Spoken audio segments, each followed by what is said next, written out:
आपके पिछले 2 पत्र पढ़कर तो दिमाग चकरा गया है महाराज साहब।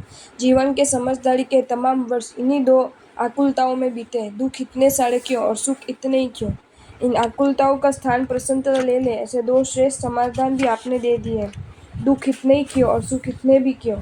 सच कहूँ, जैसे नल में से आ रहे पानी को देखकर अनुमान लगाया जा सकता है कि टंकी में भी पानी ऐसा ही होगा, वैसे ही वर्तमान जीवन के विचार वचन व्यवहार को देखकर भी अनुमान लगाया जा सकता है गत जन्म के विचार वचन व्यवहार भी ऐसे ही होंगे।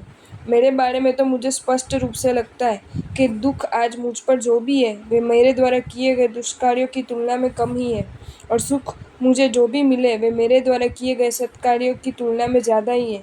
वास्तविकता यदि नहीं यही है तो अब मुझे पल भर के लिए भी उद्विग्न, हताश, व्यग्र, आक्रामक या असंतुष्ट बने रहने की आवश्यकता ही कहाँ है?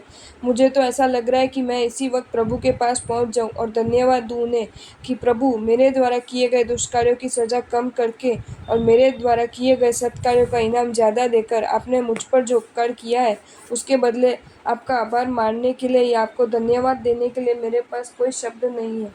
विचार तो मुझे आ रहा है कि कितने से भी दुखों में भी यदि मैं शांतचित्त नहीं रह सकता तो तब क्या होता जब दुष्कार्यों की पूरी सजा मुझे मिली होती और उसके परिणाम स्वरूप जालिम दुख मुझ पर टूट पड़े होते।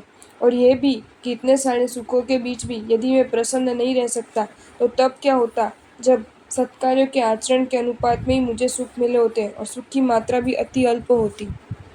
आपको ये वीडियो अच्छा लगा हो तो इसे लाइक करें और शेयर करें, और ऐसे ही नए नए वीडियोज़ देखने के लिए सब्सक्राइब करें हमारी channel Jain facts and stories को।